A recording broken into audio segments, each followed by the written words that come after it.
ومن أصعب الحاجات اللي بتواجه البني آدم إنه يشيل هيمنة ربنا من الهموم. الله مهيمن على همومك، كل همومك في إيد ربنا سبحانه وتعالى.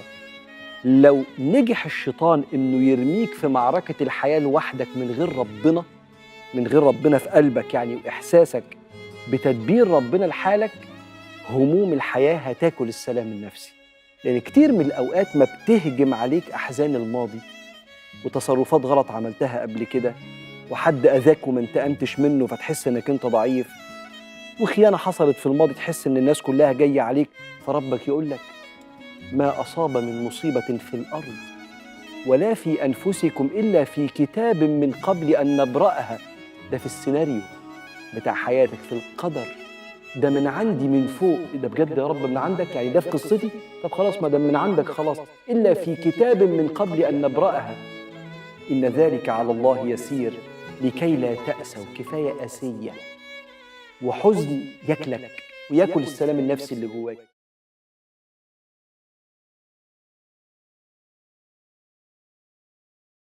اللهم صل وسلم وبارك على سيدنا محمد. ازيكم عاملين ايه؟ اهلا وسهلا بيكم في قناتي. لسه ما اشتركش يشترك عشان يوصلوا اي فيديو انا بنزله. والناس المشتركة اول ما تفتح الفيديو ما تنساش اللايك، لان اللايك هو اللي بيدعم القناة وبيوصلها لاكبر عدد ممكن.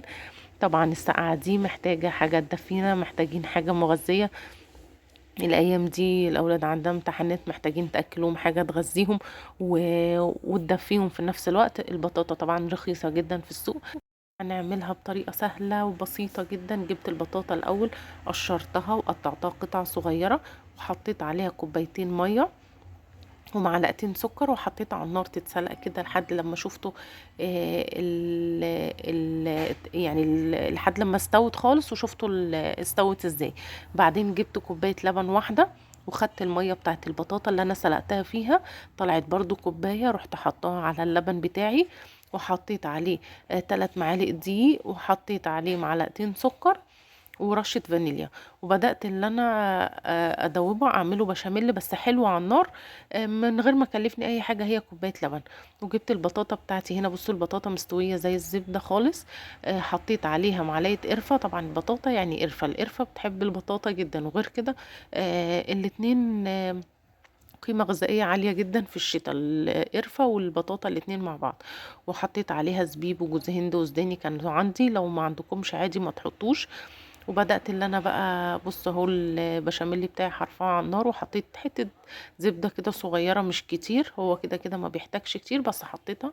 وحطيت كده ارفعه على النار واقلبه لحد لما يتقل شوية، وهتشوفوا السمك بتاعه عامل ازاي.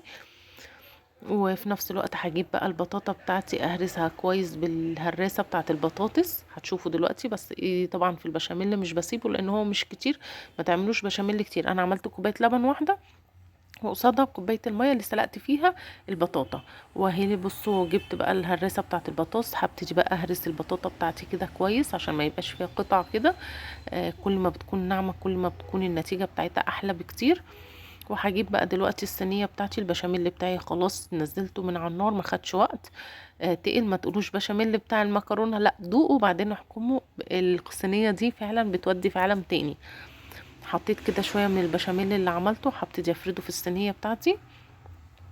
لو وصلتوا لحد هنا ولسه ما عملتوش اللايك، اعملوا اللايك عشان اللايك هو اللي بيدعم القناة وبيوصلها لأكبر عدد، وبيخلي الناس تشوفها كتير. انا عندي الحمد لله كمية مشاهدين كبيرة، بس مش كلهم بيشوفوا الفيديوهات. مش عارفة بقى ان كان الاشعار مش بيجيلهم ان انا بنزل فيديو.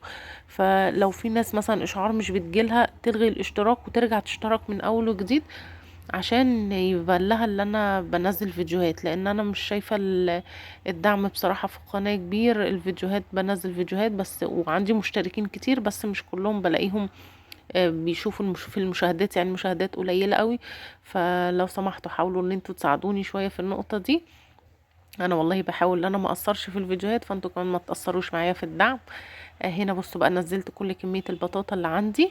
هبتدي بقى اللي انا كده بنزلها وبسويها كده خالص، بحيث ان هي تبقى صف كده، يعني مش حته تخينه وحته رفيعه، لا يبقى كله سوا واحد.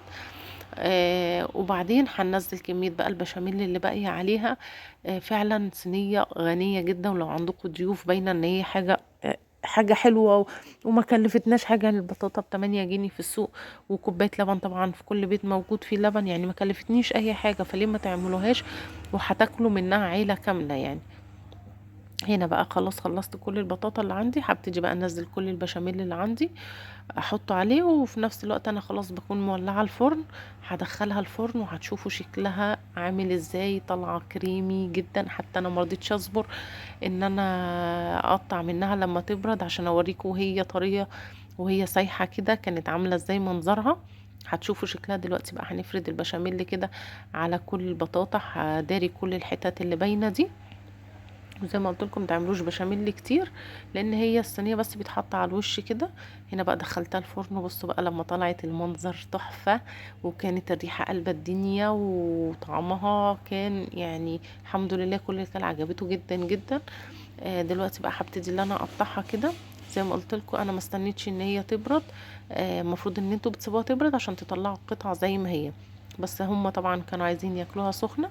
فبدات بقى زي ما انتوا شايفين كده اقطعها. هطلع دلوقتي منها قطعه، هتشوفوا قد ايه هي كريمي ومنظرها من جوه حلو جدا. البشاميل مع البطاطا مع القرفه كان شكله حلو قوي، وكانت طعمها وريحتها كلها قلب الدنيا. فاعملوا الصواني دي في الشتاء هتدفيكوا حاجة حلوة، ولو عددكم كبير هتكفي، مش شرط ان وحتى لو عددكم مش كبير هتعملوها وتحطوها في التلاجة هتتاكل اي وقت. ممكن تطلعوها وتسخنوها تاني. فدي من ضمن الحاجات اللي هي ممكن تتعمل، بحيث ان لو جالكوا ضيوف ولا اي حاجة تطلعوا منها هتبقى حلوة جدا يعني. بصوا بقى انا بطلعها وهي سايحة خالص. بصوا المنظر عامل ازاي. بصوا طبعا مش محتاجة ان انا اتكلم البطاطا عاملة ازاي، والبشاميل عليها كريمي خالص اكنها كريمة مش بشاميل خالص.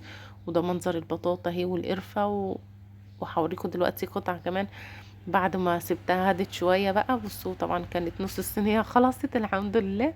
دلوقتي بقى هتشوفوا لما مسكت شويه. بصوا انا بوريكم هي مسكت شويه. بصوا بقت بتطلع على السكينه ازاي. هقطع لكم برضو قطعه بتبقى برضو طريه وكريمي، بس ماسكه نفسها شويه عن ما طلعناها كانت سايحه خالص. بصوا هقطع لكم دلوقتي قطعه هتشوفوا المنظر بتاعها عامل ازاي. فاتمنى يكون الفيديوهات عجبتكم، فيديوهات عملنا حاجه حلوه وموفره بدون اي تكلفه وبدون اي حاجه وبدون اي تعب. ما خدتش مننا وقت اقل من 10 دقايق كنا مخلصينها، لان البطاطا بتتسلق بسرعه غير لما بتتشوى. والبشاميل برضو ما خدش مني وقت خالص، وهي في الفرن ما بتاخدش وقت خالص، لان انتوا عارفين كل حاجه مستويه. وانا ولعت يعني دخلتها من تحت شويه وبعدين ولعت عليها الشوايه عشان تاخد اللون ده. بصوا بقى بتطلع القطعه بقطعتها كده. لو انتوا حابين تسيبوها تبرد شويه. اتمنى يكون الفيديو عجبكم، واستنوا فيديوهات كتير ولسه مكملين ان شاء الله. مع السلامه.